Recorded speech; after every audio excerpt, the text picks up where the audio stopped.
کہ فلسطین کے مسلمانوں کے ساتھ جو حالات آج پیش آ رہے ہیں یہ نئی بات تو نہیں ہے، پچھلے 70 سالوں سے وہ اس ظلم کو برداشت کر رہے ہیں، لیکن اب حد ہو گئی ہے مسلمانوں۔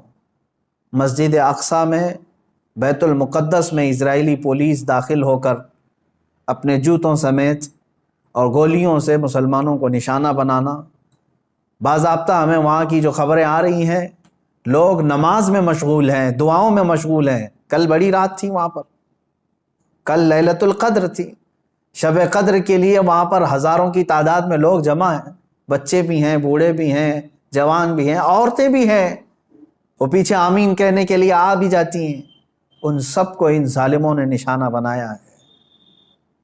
مسجد اقصیٰ خون میں نہا رہی ہے، قبلہ اول ہمارا، بیت المقدس ہمارا، آج وہاں خون کی ہولی کھیلی جا رہی ہے۔ اب مجھے یہاں پر بات صرف اتنی کرنی ہے کہ وہ کہاں گئے سیکولر کے بھوت، وہ کہاں گئے جو انصاف اور امن و امان کی بات کرنے والے؟ ہیومن رائٹس کی تنظیمیں، کیا ان کے منہ میں گھی لگ گیا ہے؟ کیا ہے آج ان مسلمانوں کے خلاف جو حالات پیدا کیے جا رہے ہیں اسرائیلیوں کی طرف سے، اس پر کوئی آواز نہیں اٹھاتا؟ یہ دہشت گردی نہیں ہے میرے عزیزو؟ آپ سمجھو پوری دنیا ایک طرفہ دہشت گردی کے لیبل کو صرف مسلمانوں پر چسپاں کرنا چاہتی ہے۔ ورلڈ کا سب سے بڑا دہشت گرد ہے یہ اسرائیلی حکومت کے انڈر میں اس طرح کی جو سازشیں ہو رہی ہیں۔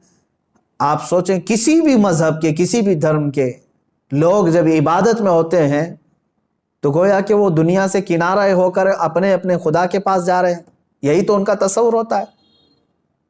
عبادتوں کے وقت کسی کو گولیوں کا نشانہ بنانا اور صفوں کو درہم برہم کرنا اور بچوں پر بھی گن تان لینا اور وہاں کے نوجوانوں کے سر پر جوتیاں رکھ کر کے کھڑے ہو جانا، عورتوں کے دوپٹے کھینچ لینا، یہ ہے ایک چہرہ اسرائیل کا جس کو دنیا بتانا نہیں چاہتی۔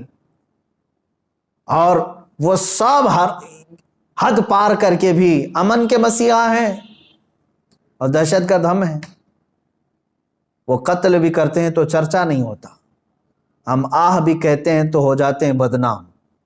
میرے عزیزو، اب یہ وقت قیامت کے قریب کا ہے۔ آپ دیکھو کہ تمہارا مسیحا ہے کون؟ کون تمہارے لیے آواز اٹھانے والا ہے؟ تقریباً 57 ممالک اسلامی نام سے جانے جاتے ہیں، ان میں کا کوئی لیڈر سوائے ترکی یا کچھ لوگوں کے؟ یہ سارے اپنے عیاشیوں میں مصروف ہیں۔ فلسطین کے بچوں کو ایک لقمہ کھانا دینے کے لیے بھی سعودی عرب کی حکومت تیار نہیں، امارات تیار نہیں۔ یہ تو اسرائیل کے ساتھ پینگے بڑھا رہے ہیں، اسرائیل کے ساتھ معاہدے کرنے چلے ہیں، اپنی پراپرٹیاں اور اپنے ایئرپورٹ ان کو گروی دینے کے لیے چلے ہیں۔ سمجھنے کی آج ضرورت ہے، جہاں اسلامی ملک ہم سمجھ رہے ہیں، سعودی ہو یا امارات ہو یا بحرین ہو یا قطر ہو، یہ تمام ممالک، ان سب کی نہ جانے کون سی مجبوریاں ہیں، یا ان کے گھروں میں کون سے یہودی آ کر داخل ہو چکے ہیں، یہ واللہ عالم۔ کہ نہ سیریا کے مارے جانے والے مسلمانوں کے لیے بات کرتے ہیں، نہ فلسطین کے نہتے بچوں کے لیے بات کرتے ہیں، نہ یہ برما کے قتل عام پر کوئی بات کرتے ہیں۔ ان کو تو کچھ لینا دینا نہیں ہے امت مصطفیٰ سے، بلکہ یہ الٹا امت کے ان غریب مسلمانوں کو بلیم کرتے ہیں کہ یہ اس طرح دہشت پھیلاتے ہیں۔ ایک وقت آئے گا، دیکھ لینا، ان کی کرسیاں ہلیں گی، وقت آئے گا جب ان کے تاج اچھالے جائیں گے، یہ سب بہت بری موت مارے جائیں گے۔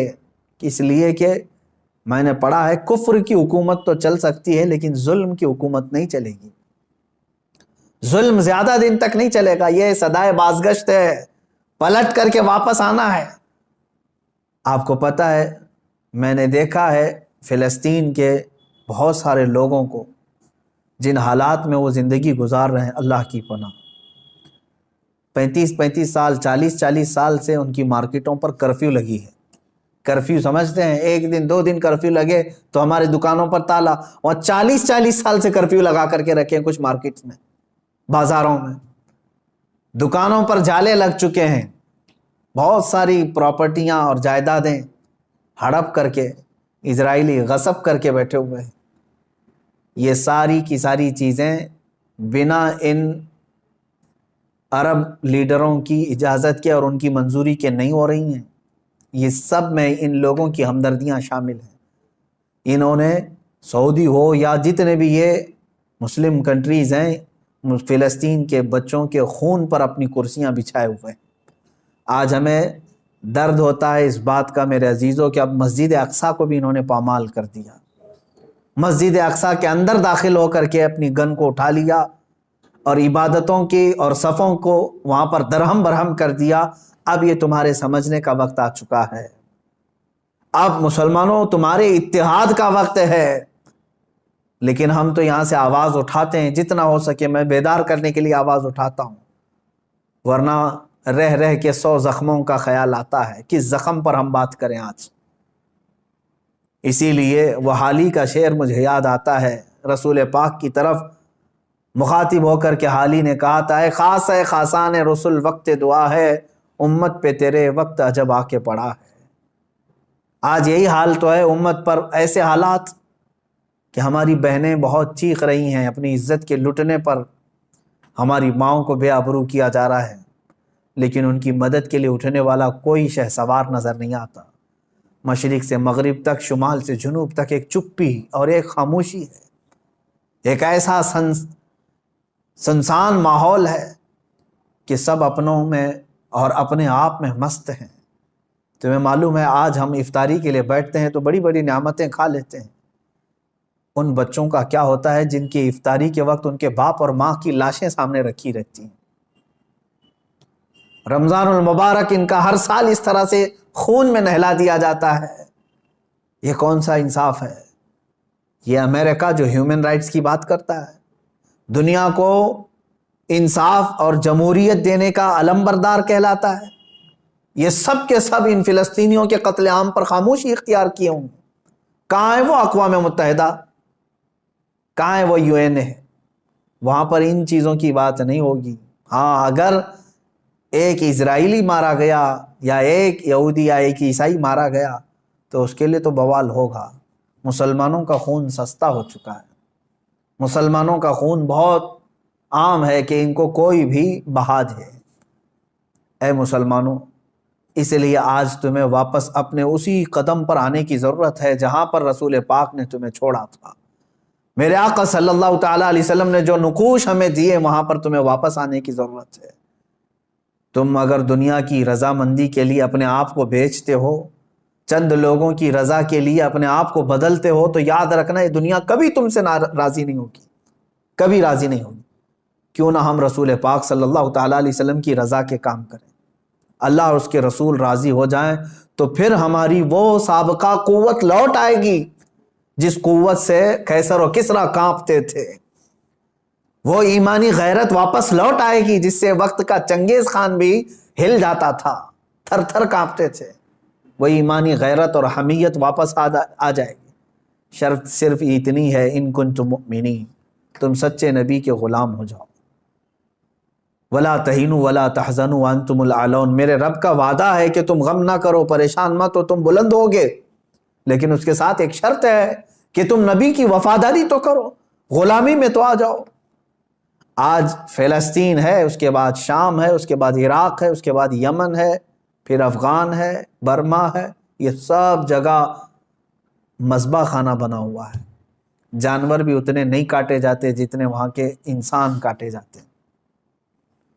میرے عزیزو، آج کے ان حالات کو دیکھ کر کے مجھے اندازہ ہو رہا ہے اب رب تبارک و تعالیٰ کا یہ قہر ہی تو ہے کورونا. جب ظلم بڑھتا ہے تو بلائیں بھی پھیلتی ہیں. یہ جتنے ظالم ہیں دیکھ لینا یہ بلاؤں میں گرفتار ہوں گے. آج یہ جو حالات پیدا ہوئے ہیں، کثرت سے یہ بیماری کا پھیل جانا اور کثرت سے موتوں کا ہو جانا، آپ کیا سمجھتے ہیں؟ یہ بھی ایک اللہ تعالیٰ کے غضب کی نشانی ہے، یہ اس کے قہر کی نشانی ہے. تمہارے پاس لاکھوں کروڑوں بھی ہوں گے، تم بچ نہیں پاؤ گے اس کی پکڑ سے. ظلم سے باز آ جاؤ. ظلم ایک ایسی چیز ہے جس کو کبھی دنیا نے پسند نہیں کیا، اور ہر ظالم کا انجام بہت سخت ہوا ہے. وہ چنگیز خان جس نے لاکھوں کی لاشیں بچھا دی تھی محض گھوڑے پر بیٹھ کر کے، ایک بار اپنے ہاتھ میں کسی چیز کو لے کر کھیل رہا تھا. مجھے یاد آتی ہے بات آج فلسطین کے بچوں کے لیے اب بھی میری امید ہے. لوگ یہ کہتے ہوں گے ان کے پاس کچھ نہیں، ارے وہ چھوٹے کنکر اور پتھر سے مقابلہ کر رہے ہیں، سامنے والے پیٹروٹ میزائل لے کر کھڑے. اسرائیلیوں کے پاس گن ہیں اور وہ بچوں کی کھوپڑیوں پر لگاتے ہیں، اور دوسری طرف نہتے بچے ہیں. لیکن مجھے پھر بھی میرے رب تعالیٰ کی ذات سے یقین ہے، امید نہیں، یقین ہے کہ وہ مولا کریم جس وقت حالات بدلتا ہے تو پھر ان یہودیوں کو دیکھ لینا، ان کو سر چھپانے کے لیے نہ کوئی پتھر ملے گا نہ کوئی درخت ملے گا. میرے آقا صلی اللہ تعالیٰ علیہ وسلم کی حدیث ہے، قیامت کے قریب تم دیکھو گے ہر پتھر یہ تمہیں پکار کر کے کہے گا اے مسلم آجا ادھر میرے پیچھے، کہ یہودی چھپائے اسے قتل کر دے. یہ حدیث پاک میں ہے. یہ مارے جائیں گے، ان کا بھی انجام برا ہوگا، سخت ہوگا.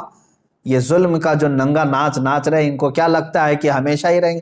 یہ خود چین سے کبھی نہیں رہ سکتے. ذلت والے لوگ، انبیاء کا بے حساب قتل کیا جنہوں نے، پوری دنیا کی آج چین و سکون کو غارت کرنے والا یہ اسرائیل کیا سمجھتا ہے کہ ہمیشہ ان کی حکومت قائم ہو جائے؟ میرے رب تبارک و تعالیٰ کا انتقام بہت قریب ہے، بہت قریب ہے. میں جو بات عرض کر رہا تھا وہ یہ ہے کہ فلسطین کے بچوں کے لیے اب بھی انشاءاللہ العزیز امید ہے، آئے گی. چنگیز خان ظالم تھا، اس نے انسانوں کی کھوپڑی سے مینار بنانے کا بھی حکم دے دیا تھا. اتنے قتل کرتے تھے، جس راستے سے وہ گزرتے پورے گاؤں کو جلا کے چلے جاتے تھے، کوئی نشانی نہیں رکھتے تھے. منگولیا کے رہنے والے یہ چنگیز خان نے ایک وقت ایسا آیا کہ تقریباً کئی 100 لوگوں کو، مسلمان بھی تھے اس میں اور دوسرے بھی تھے، قید کر کے لایا اور کھڑا کر دیا. قتل عام کا حکم تھا. 3 صفیں لگی ہوئی تھی، اس میں علماء تھے اکثر، ایک بڑی عمر کے بزرگ بھی اس میں کھڑے تھے، وہ پہلی صف میں تھے. تو جلاد کو اس نے حکم دیا، چنگیز خان اپنے گھوڑے پر بیٹھا ہوا تھا، حکم دیا کہ قتل کرو. تو پہلی صف کو جب قتل کرنے لگا جلاد، تو بڑی عمر والے جو تھے، وہ ایک بزرگ، وہ دوسری صف میں پیچھے چلے گئے کہ پہلی صف والوں کے سب سر اڑا دیے گئے، سب قتل ہو گئے. چنگیز خان دیکھ رہا تھا کہ ایک بوڑھا پہلی صف سے دوسری صف میں جا رہا ہے، دوسری صف کے قتل کا حکم ہو گیا. تو وہ بوڑھے میاں تیسری صف میں چلے گئے کہ بچ جاؤں کہیں سے. چنگیز یہ چیز دیکھ کر کے ہنس رہا تھا، کہکا مار رہا تھا. دوسری صف کے بھی پورے لوگ قتل ہو گئے. تیسری صف جب بچی تھی، تب چنگیز خان نے اس بوڑھے کو مخاطب کر کے کہا، بڑے میاں یہ آخری ہے، پہلی سے تم دوسری میں آ گئے، دوسری سے تیسری میں آ گئے، میں دیکھ رہا ہوں مسلسل تم کو، اب پیچھے کوئی صف نہیں، آگے میری تلوار ہے، بتاؤ اب کہاں جاؤ گے، اب کون بچائے گا؟ اس بزرگ نے کہا، میرے رب کی ذات سے اب بھی مجھے امید ہے، میرے اللہ سے مجھے اب بھی امید ہے، وہ اگر چاہے تو اب بھی مجھے بچائے گا. کہا کہ اب کوئی صورت ہی نہیں ہے تمہارے بچنے کی. قتل عام کا حکم تھا، تیسری صف کے لوگوں کو قتل کرنے کا آرڈر دیا ہی تھا. اچانک وہ کوئی چیز لے کر کے اپنے ہاتھ میں کھیل رہا تھا چنگیز خان، اس کے ہاتھ سے وہ گر گئی. وہ چیز جیسی گری، وہ جھک کر کے اٹھانے گیا تو گھوڑا ڈر گیا، اس کا ڈر کر کے بدک گیا اور ایسا دوڑا کہ چنگیز کے پیر جو ہے اس کے زین میں پھنسے رہ گئے اور سر نیچے لٹکا رہ گیا، اور گھوڑا اتنا سرپٹ دوڑتا گیا کہ اس کا سر جو ہے پتھروں سے ٹکراتا چلا گیا. اتنا ٹکرایا، لوگ پکڑنے کی کوشش کرتے رہے، گھوڑا کسی کے ہاتھ میں نہیں آیا. وہ بہت اعلیٰ نسل کا گھوڑا تھا جو چنگیز استعمال کرتا تھا. وہ گھوڑا بھاگتا رہا یہاں تک کہ بہت دیر کے بعد جب چنگیز خان کے گھوڑے کو قابو میں کیا گیا، اس کا سر جو ہے کئی پتھروں سے ٹکرا چکا تھا اور اس کے بعد اس کی موت آ چکی تھی، موت آ گئی. اس بابا نے کہا تھا، اب بھی اگر اللہ چاہے تو مجھے بچا لے گا. ظالم اگر سر پر بھی کھڑا ہے، گردن پر تلوار بھی ہے، اگر رب تبارک و تعالیٰ چاہے تو ظالم کو اسی وقت اس کے انجام تک پہنچاتے. آج بھی اسرائیل نے اگر حد کر دیا، بچوں کے خون، عورتوں کے خون کو مسجد اقصی میں بہا دیا، تو یاد رکھنا رب تبارک و تعالیٰ دیکھ رہا ہے. وَمَا اللَّهُ بِغَافِلٍ عَمَّا يَعْمَلُ الظَّالِمُونَ. اللہ ہرگز ظالموں کے کام سے غافل نہیں، انما یؤخرہم لیوم تشخص فیہ الابصار، ہاں وہ تھوڑا مؤخر کرتا ہے اپنی پکڑ کو، لیٹ کرتا ہے، دیر کرتا ہے پکڑ کو، کیوں؟ تاکہ سارے لوگ اس کا انجام دیکھ سکیں، سارے لوگ اس کا انجام دیکھ سکیں۔ وہ تھوڑا سا ڈیلے کر کے بعد میں پکڑ کرتا ہے، اور جو ڈھیل ہوتی ہے اس کو کوئی یہ نہ سمجھ لے کہ وہ جو کر رہا ہے اچھا کر رہا ہے۔ لیکن میں تمامی مسلمانوں سے کہنا چاہوں گا، اب بعض لوگ تو اپنی تسبیح اپنے مسلح پر تو آئی گئے ہیں کہ چلو فلسطین کے بچوں کے لیے دعا کرنا ہے۔ ظاہر سی بات ہے، اب دعا کے علاوہ بہت سارے لوگوں کے پاس بچا کیا ہے؟ آج یہی حالات ہیں ہمارے۔ لیکن ساتھ میں نوجوانوں سے کہنا چاہوں گا، اٹھو وہ گر نہ حشر نہ ہوگا پھر کبھی، دوڑو کہ زمانہ چال اپنی چل گیا۔ جو چنگاری وہاں پر، جو آگ وہاں پر لگی ہے، اس کی چنگاریاں تمہارے گھر میں آنے پر دیر نہیں لگے گی، یاد رکھنا۔ پڑوس کے گھر میں اگر آگ لگی ہے تو چادر تان کر کے سو جانا یہ بیوقوفی ہے کہ اس گھر کی آگ کی چنگاریاں تمہارے گھر کو بھی جلا کر خاک کر سکتی ہیں۔ یہ تمہیں جگانے کے لیے، بیدار کرنے کے لیے ہے۔